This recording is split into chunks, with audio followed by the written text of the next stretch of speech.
साथियों नमस्कार, स्वागत है आपका एक बार फिर से चैनल में। हम लोग विज़न आईएएस का टेस्ट सीरीज़ देख रहे हैं पीटी 2023 के लिए और हिंदी माध्यम टेस्ट है, जान ही रहे हैं। ये हमारा 5वां टेस्ट है।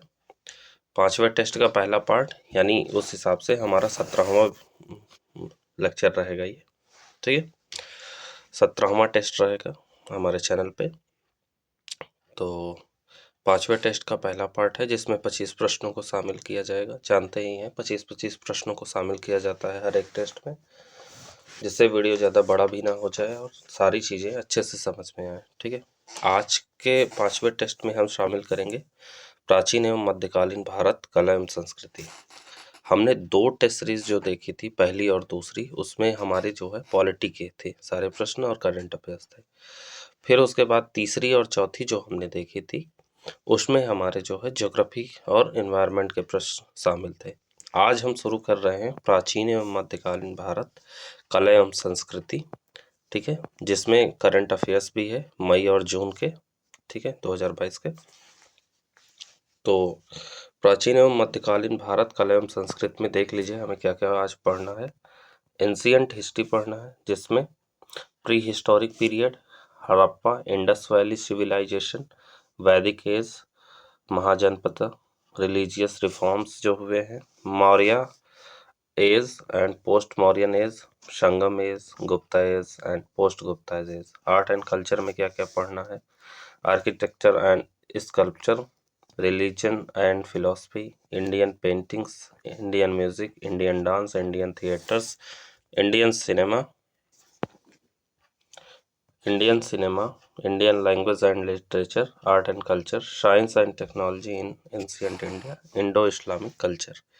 उसके साथ साथ हमें पढ़ना है मेडिवल इंडिया। मेडिवल इंडिया में हमें पढ़ना है early medieval period, north India, south India, Sultanat period, the Delhi Sultanat, Vijayanagar and other kingdom, religious movement, Bhakti movement, Sufi movement, Mughal period और मराठा कन्फेडरेसी, ठीक है। तो यहाँ तक हम जो है 5वीं टेस्ट सीरीज में पढ़ेंगे। 6वीं में इसके आगे का रहेगा, ठीक है। और साथ साथ करंट अफेयर्स भी है, जैसा आप देख ही रहे हैं मई और जून के, ठीक है। तो मई और जून के करंट अफेयर्स को भी साथ लेके चलेंगे। तो चलिए शुरू करते हैं आज के प्रश्नों को। तो 25 प्रश्न रहेंगे, आप जानते ही हैं। तो चैनल पे नए हैं तो चैनल को सब्सक्राइब कर दीजिए, वीडियो को लाइक भी कर दीजिए। हमारा पहला प्रश्न है, थेरी गाथा उन बहुत थोड़े शेष बचे प्राचीन भारतीय ग्रंथों में से एक है जिसका श्रेय महिलाओं को दिया जाता है। यह ग्रंथ संबंधित है। तो थेरी गाथा जो है हाल ही में चर्चा में रहा है, ठीक है। तो थेरी गाथा संबंधित होता है बौद्ध धर्म से। किससे होता है? बौद्ध धर्म से। तो ऑप्शन ए सही हो जाएगा, ठीक है। इसमें क्या होता है, इसमें महिलाओं के सामाजिक और आध्यात्मिक अनुभवों के बारे में अंतर्दृष्टि मिलती है। साथ ही इसमें महिलाओं के परित्याग के अनुभव का भी वर्णन किया गया है। यह उन बहुत थोड़े शेष बचे प्राचीन भारतीय ग्रंथों में से एक है जो महिलाओं द्वारा रचित है, या जिसका श्रेय महिलाओं को दिया जाता है। इसे खुद्दक निकाय के भाग के रूप में वर्गीकृत किया गया है, जो सुत्त पिटक में लघु पुस्तकों का एक संग्रह है। तो थेरी गाथा याद रखेगा, इंपॉर्टेंट क्वेश्चन है, ठीक है। ऑप्शन ए सही है। आगे बढ़ते हैं अगले प्रश्न की तरफ। अगला प्रश्न है हमारा, निमतनामा की सचित्र पांडुलिपि भारतीय और फारसी शैलियों का मिश्रण है। तो निमतनामा अगर आप पढ़े होंगे तो निमतनामा की सचित्र पांडुलिपि भारतीय और फारसी शैलियों का मिश्रण है किसका? तो ये होता है गियासुद्दीन जिसे कहते हैं, गियासुद्दीन खिलजी के समय की पाक कला संबंधी एक पुस्तक है निमतनामा, ठीक है। पाक कला जानते ही हैं, खाना पीना बनाना, ठीक है। तो निमतनामा किसके है? पाक कला पुस्तक है। किसके समय की? तो गियासुद्दीन तुगलक के समय की, ठीक। तो इसके बारे में थोड़ा जान लीजिए। इस पांडुलिपि को मालवा के गियासुद्दीन खिलजी द्वारा 1469 से 1500 ईस्वी तक जो है के समय लिखना आरंभ किया था, ठीक है। इसमें दासियों को भोजन पकाते हुए और गियासुद्दीन खिलजी को पर्यवेक्षण करते हुए दिखाया गया है, ठीक। इंडियन ऑफिस लाइब्रेरी लंदन में उपलब्ध नियतनामा मालवा चित्रकला की एक सचित्र पांडुलिपि है। ठीक है, तो हमारा ऑप्शन बी सही हो जाएगा। चलिए आगे बढ़ते हैं अगले प्रश्न की तरफ। हमारा अगला प्रश्न है, ठीक है, कथन के अनुसार देख लीजिएगा। चलिए प्रश्न है, चोल शासकों के संदर्भ में निम्नलिखित कथनों पर विचार कीजिए। ठीक है, चोल शासकों के बारे में पूछा जा रहा है, तो कौन सा सही है पूछा जा रहा है। पहला है, राज चोल ने गंगई कोंड चोल यानी गंगा पर विजय प्राप्त करने वाले चोल की उपाधि धारण की। तो पहला कथन हमारा गलत है। क्यों? क्योंकि ये राज प्रथम नहीं थे, राजेंद्र प्रथम थे। राजेंद्र प्रथम जो थे, गंगई कोंड चोल की उपाधि धारण की थी। किसने? राजेंद्र प्रथम ने, ना कि राज प्रथम ने। ठीक है, हमेशा याद रखिएगा, राजेंद्र प्रथम ने ये उपाधि धारण की थी। ठीक, तो पहला तो गलत हो गया। दूसरा है, राजेंद्र चोल प्रथम ने त्रिवेंद्रम में चेर सेना को समाप्त कर दिया और बाद में पांड्यों की राजधानी मदुरई पर अपना अधिकार स्थापित कर लिया। तो दूसरा भी गलत है। क्यों?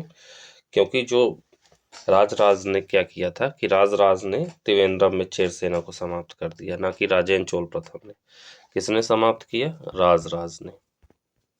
ठीक है, याद रखिएगा, राज ने त्रिवेंद्रम में चेर नौसेना को समाप्त कर दिया और क्योलोन पर आक्रमण किया। फिर उसने मदुरई पर अपना अधिकार स्थापित करके पांड्य शासक को बंदी बना लिया। ठीक है, उसके बाद उसने श्रीलंका पर भी आक्रमण किया और उसके उत्तरी भाग को अपने साम्राज्य में मिला लिया।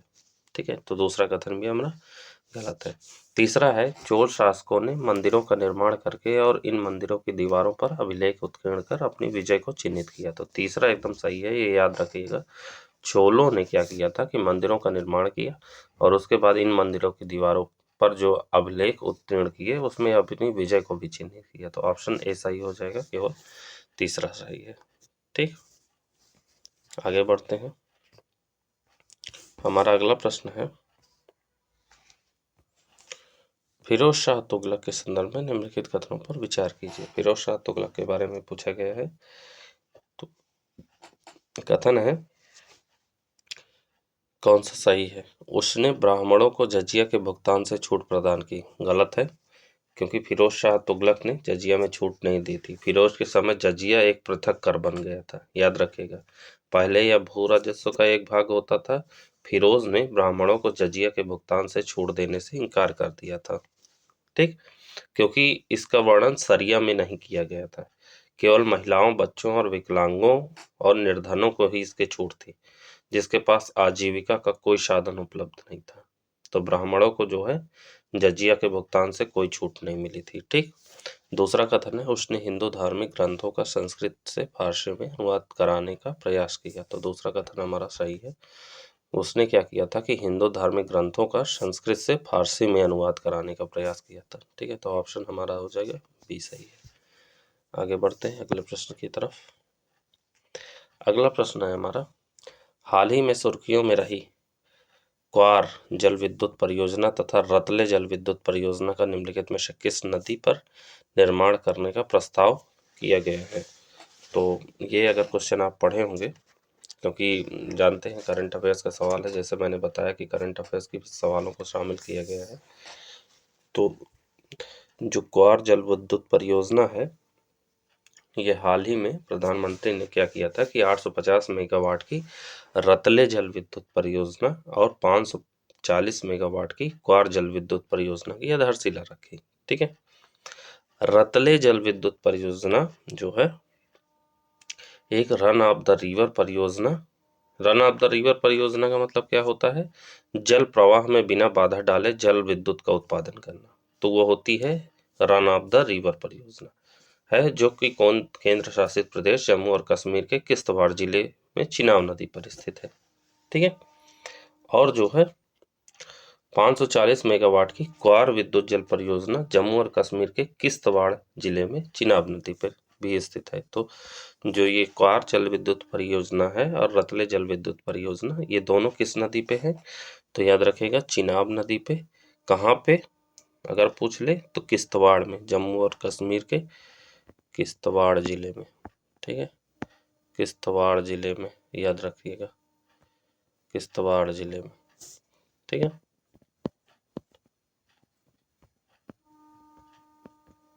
आगे बढ़ते हैं अगले प्रश्न की तरफ। अगला प्रश्न है हमारा, संगम युग के दौरान पांड्य वंश के संदर्भ में निम्नलिखित कथनों पर विचार कीजिए। संगम युग अगर आप पढ़े होंगे तो उसके बारे में पूछा जा रहा है कि संगम युग के दौरान पांड्य वंश के संदर्भ में निम्नलिखित कथनों पर विचार कीजिए। पहला कथन है, मेगास्थनीज ने अपने ग्रंथों में पांड्यों का उल्लेख किया है, साथ ही इसने पांड्य समाज पर मातृसत्तात्मक प्रभाव को भी रेखांकित किया है। बिल्कुल, मेगास्थनीज जो है अपनी पुस्तक में लिखता है कि उसने जो अपने ग्रंथ लिखे उसमें पांड्य का उल्लेख किया, साथ साथ जो है पांड्य समाज की मातृसत्तात्मक प्रभाव यानी माताओं का जो है मातृसत्तात्मक समाज का वर्णन किया है, यानी माता ही सर्वश्रेष्ठ होती थी। ठीक है, माता ही घर की मुखिया होती थी। तो पहला कथन हमारा सही है। ठीक है, दूसरा कथन है हमारा, पांड्य क्षेत्र ने भारतीय प्रायद्वीप के दक्षिणी भाग पर अधिकार कर लिया, इसकी राजधानी कावेरी पट्टनम थी। तो दूसरा कथन गलत है, इसकी राजधानी कावेरी पट्टनम नहीं थी, इसकी राजधानी थी मदुरै। ठीक है, मदुरै। पांड्य क्षेत्र ने भारतीय प्रायद्वीप के दक्षिणी भाग पर अधिकार कर लिया और इसकी राजधानी मदुरै बनाया। तो कौन सा ऑप्शन सही हो जाएगा? ऑप्शन ए सही हो जाएगा, केवल पहला सही है। आगे बढ़ते हैं अगले प्रश्न की तरफ। अगला प्रश्न है हमारा, निम्नलिखित में से कौन सा मंदिर भगवान विष्णु को समर्पित है? तो इसमें से कौन कौन से मंदिर जो है भगवान विष्णु को समर्पित है?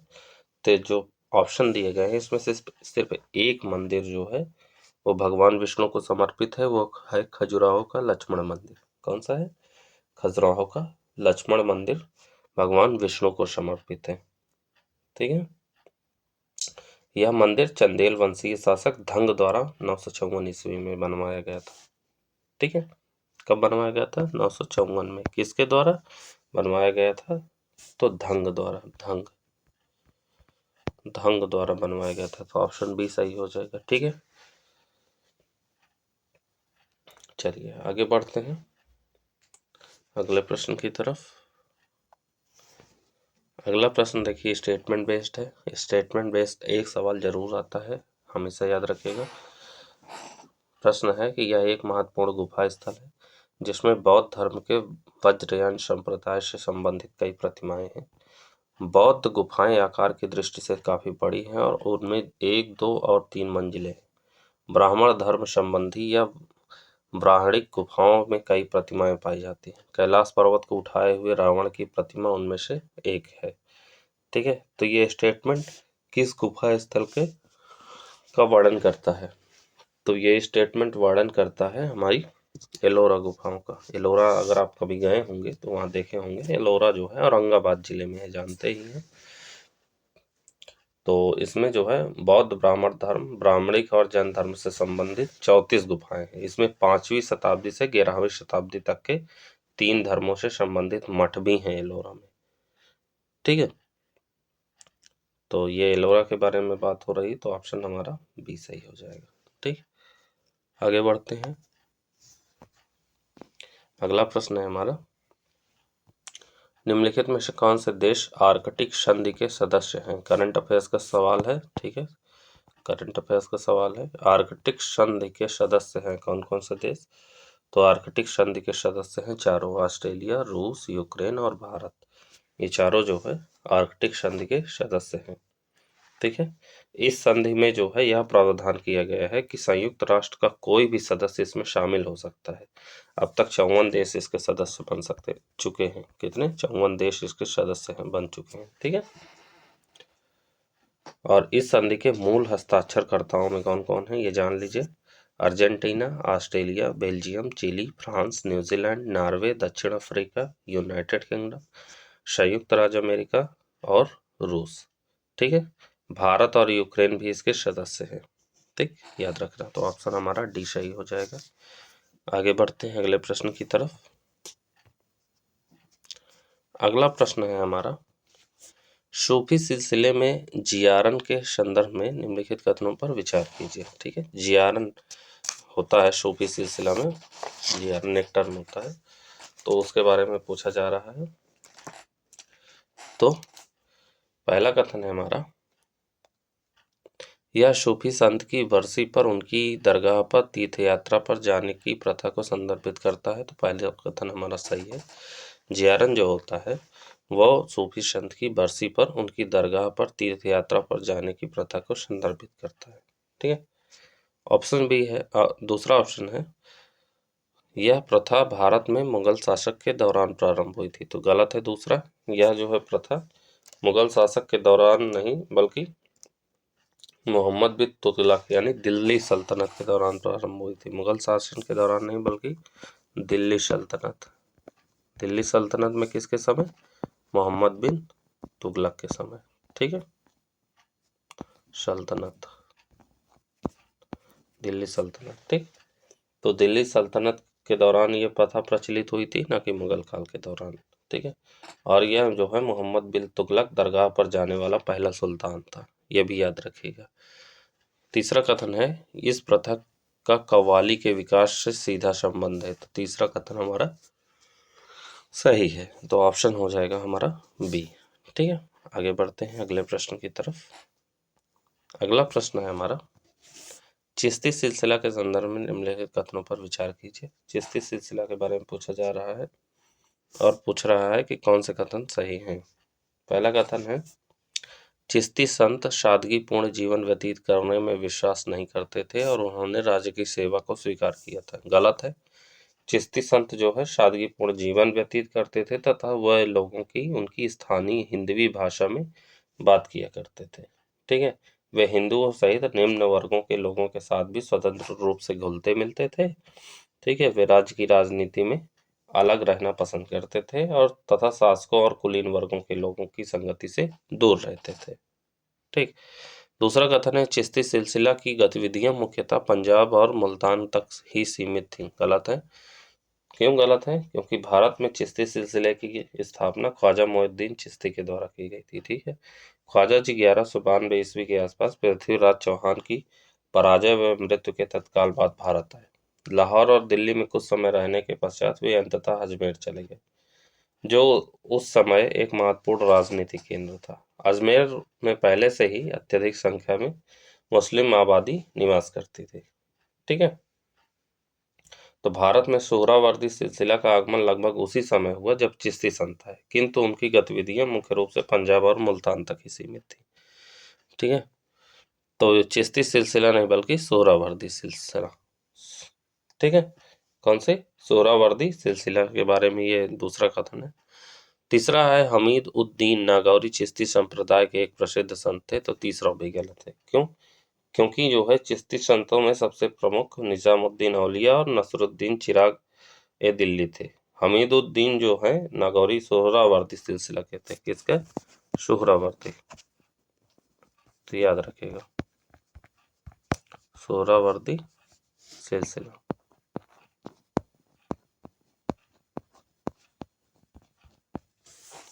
तो ऑप्शन कौन सा हो जाएगा? हमारा ऑप्शन डी हो जाएगा, कोई सही नहीं है। आगे बढ़ते हैं अगले प्रश्न की तरफ। अगला प्रश्न हमारा कहता है, हेपेटाइटिस बी के संदर्भ में निम्नलिखित कथनों पर विचार कीजिए। हेपेटाइटिस बी एक रोग है। ठीक है। बच्चों में होता है ज़्यादातर। तो ये करंट अफेयर्स का सवाल है, क्योंकि करंट में ये चर्चा में ही रहा है हाल ही में। तो इसमें कथन देखिए दिए गए हैं। कथन दिया गया है, यह एक जीवाणु जनित रोग है। कौन सा कथन सही है देखना है। तो यह एक जीवाणु जनित रोग है। गलत है। क्योंकि जो है हेपेटाइटिस जो होता है वो एक संक्रामक रोग है। ठीक है। ये संक्रमण से होता है, विषाणु मतलब विषाणु के कारण होता है, जिसे HBV कहते हैं। विषाणुओं के द्वारा होता है, विषाणु। ठीक है। विषाणुओं के द्वारा होता है।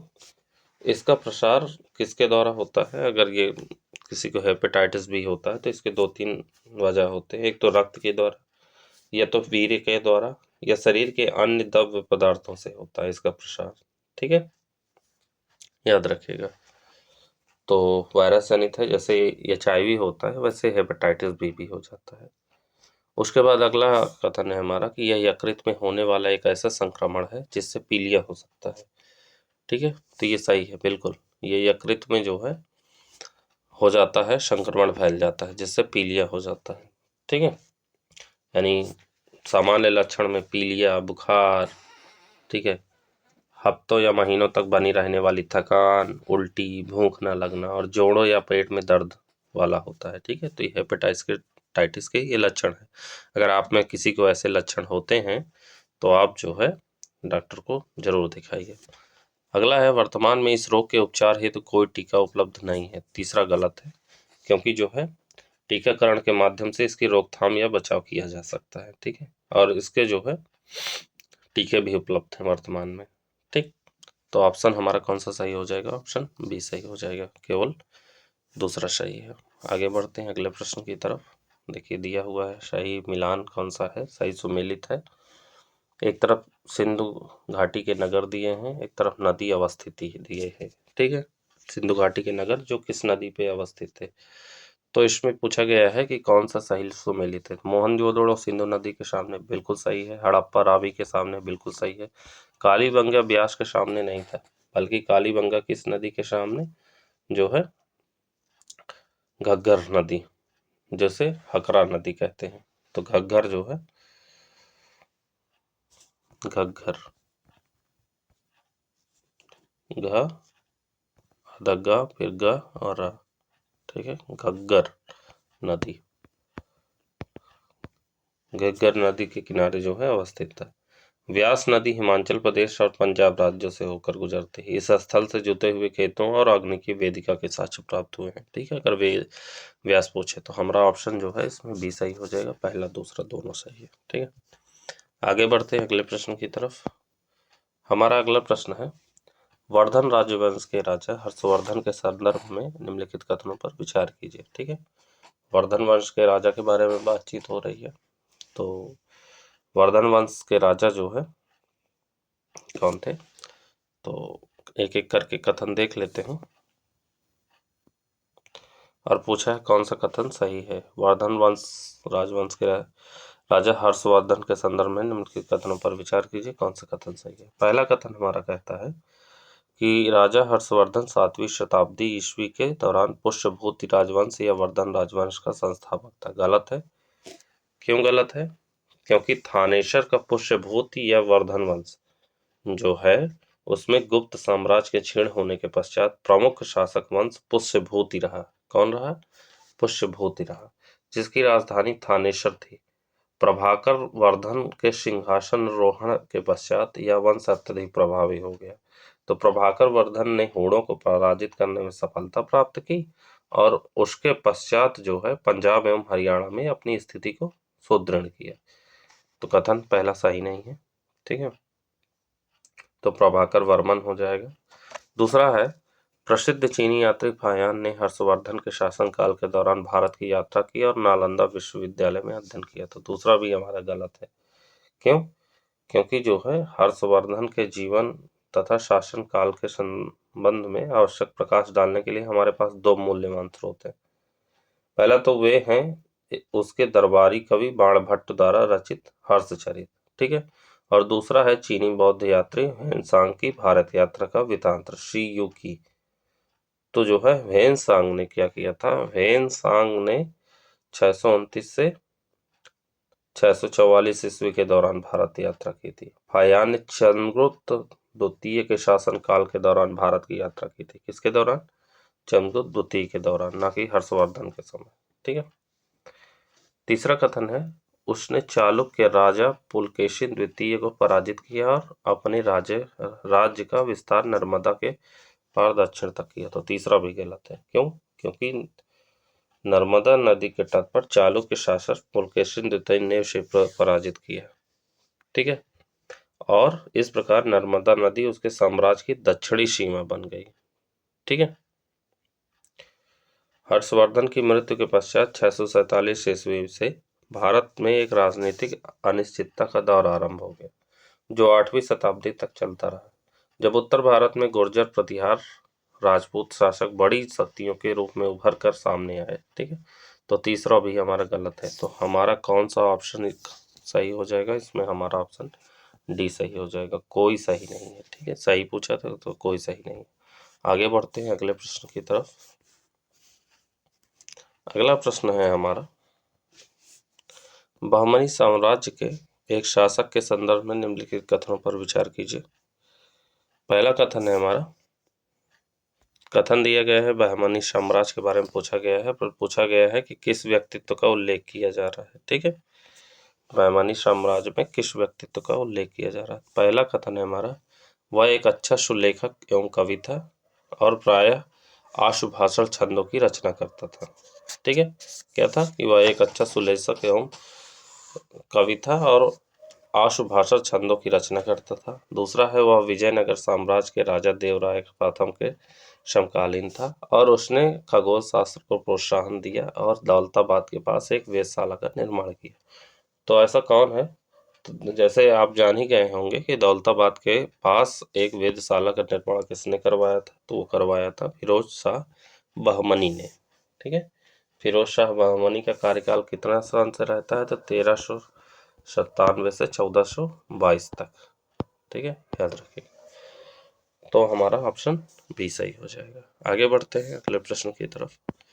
अगला प्रश्न है हमारा, दो अत्यंत लोकप्रिय ग्रंथ कल्पसूत्र और कालकाचार्य कथा निम्नलिखित में से कौन से संप्रदाय से संबंधित है? तो ये संबंधित है हमारे जैन संप्रदाय से। जैन संप्रदाय के दो अत्यधिक लोकप्रिय ग्रंथों कल्पसूत्र और कालकाचार्य कथा को बार बार लिखा गया था और चित्रकला के माध्यम से चित्रित किया गया था। ठीक है, जानते ही हैं। कालकाचार्य तथा श्वेतांबर संप्रदाय के एक महान जैन मुनि कालक की कहानी है। कहानी क्या है कि उनकी बहन और वे कम आयु में ही जैन मठ से जुड़ गए थे। कालक जैन मुनि अत्यधिक ज्ञानी थे और उनकी बहन बहुत सुंदर थी, जिसके साध्वी होने के बावजूद भी उज्जैन के राजा ने उसका अपहरण कर लिया था। ठीक है, कालकाचार्य कथा को कल्पसूत्र में एक परिशिष्ट के रूप में जोड़ा गया था। कल्पसूत्र में संसार के 3 प्रकार के पुण्य पुरुषों के बारे में बताया गया है। वीर पुरुष वासुदेव, चक्रवर्ती सम्राट और आत्मज्ञान प्राप्त कर चुके तीर्थंकर। कल्पसूत्र में जैन मान्यता के अनुसार ब्राह्मण की उत्पत्ति का वर्णन है।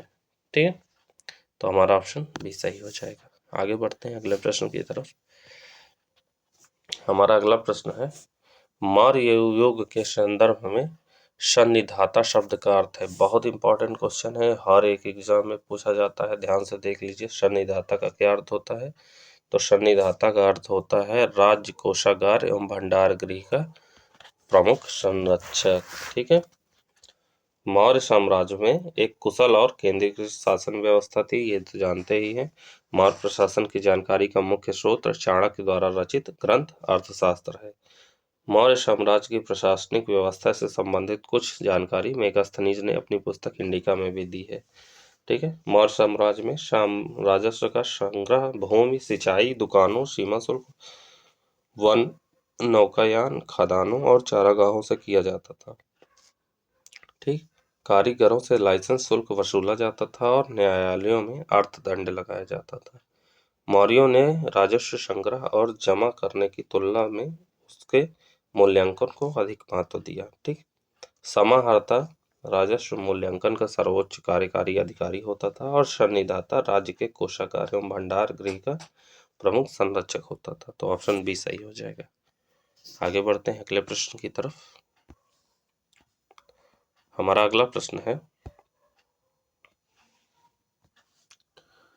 जब्ती और दहशाला व्यवस्था के संदर्भ में निम्नलिखित कथनों पर विचार कीजिए। जब्ती और दहशाला व्यवस्था। ठीक है,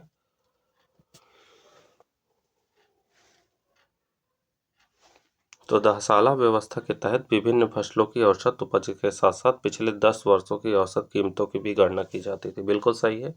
दहसाला व्यवस्था में क्या होता था कि जो विभिन्न फसलें उगाई जाती थी उसकी उपज में जो साथ साथ क्या होता था कि पिछले 10 वर्ष में औसत कीमत उसकी क्या रही है उसकी भी गणना की जाती थी। पहला सही है। दूसरा है, दहसाला व्यवस्था जब्ती व्यवस्था का उन्नत स्वरूप थी, तो दूसरा भी सही है। तीसरा है, जब्ती व्यवस्था को टोडरमल बंदोबस्त के नाम से भी जाना जाता है। बिल्कुल सही है, तीसरा भी।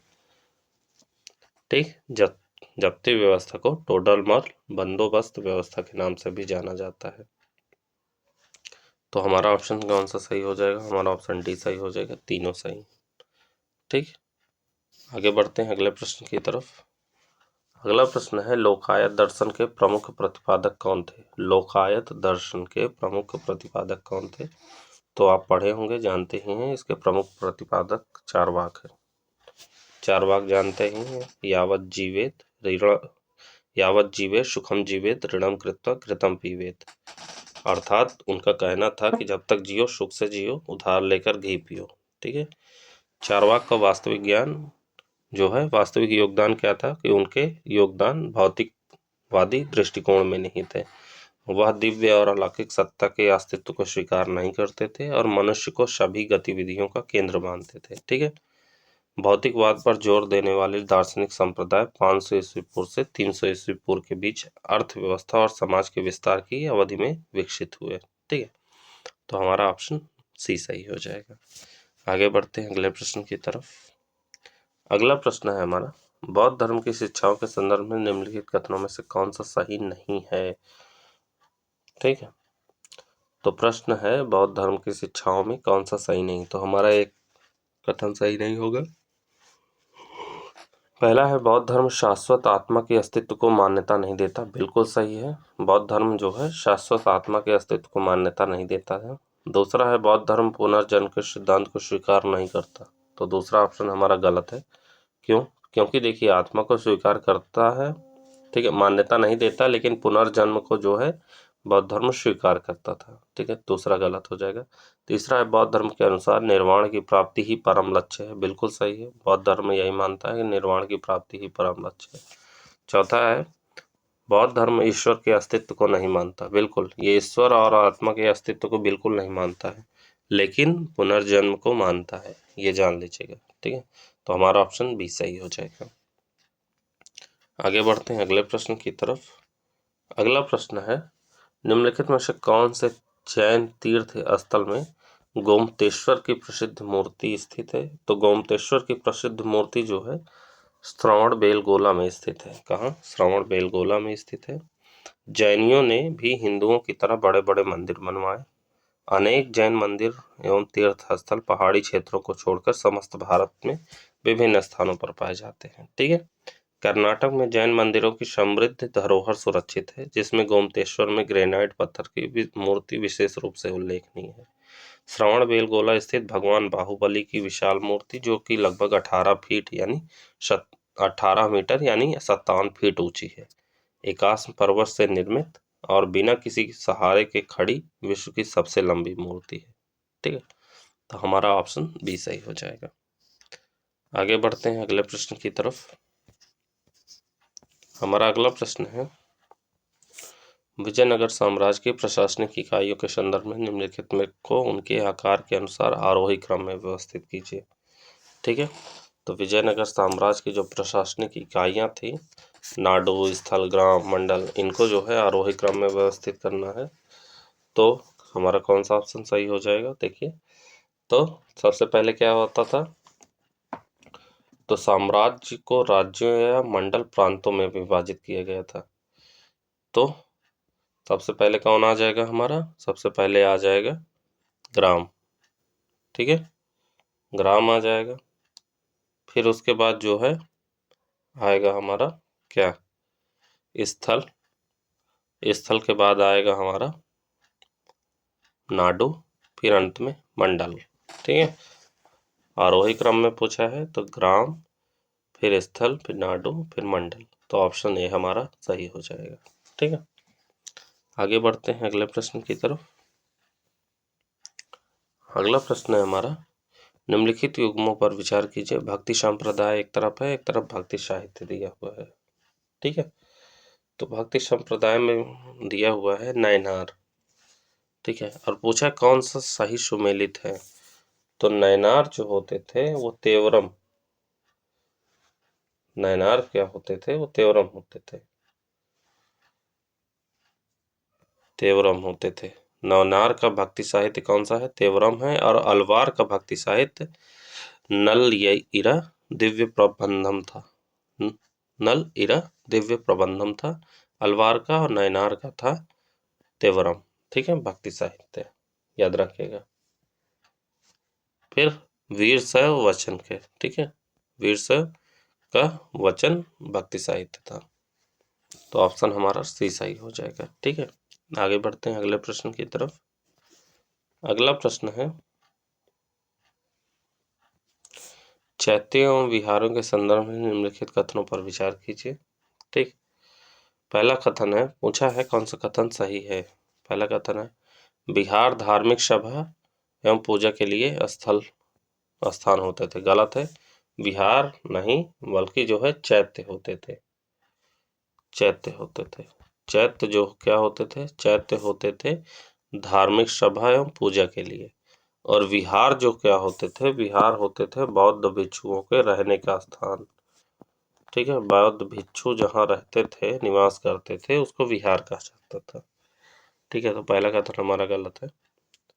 दूसरा कथन है हमारा, चैत्य भिक्षुओं के निवास स्थान होते थे, तो दूसरा भी गलत है, जैसे मैंने बता दिया। चैत्य क्या होते थे, चैत्य धार्मिक स्थल होते थे, और विहार जो है भिक्षुओं के रहने का स्थान होते थे।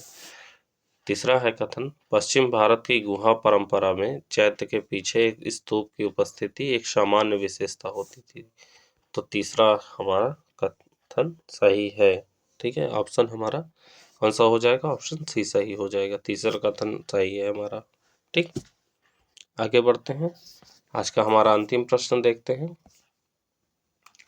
अंतिम प्रश्न है कि होरी, कजरी और मोहर निम्नलिखित राज्यों में से किसकी क्षेत्रीय लोकगीत परंपराएं हैं। बहुत आसान क्वेश्चन है, उत्तर प्रदेश सीधे सीधे लगा के आ जाइएगा, होरी कजरी को ही देख के।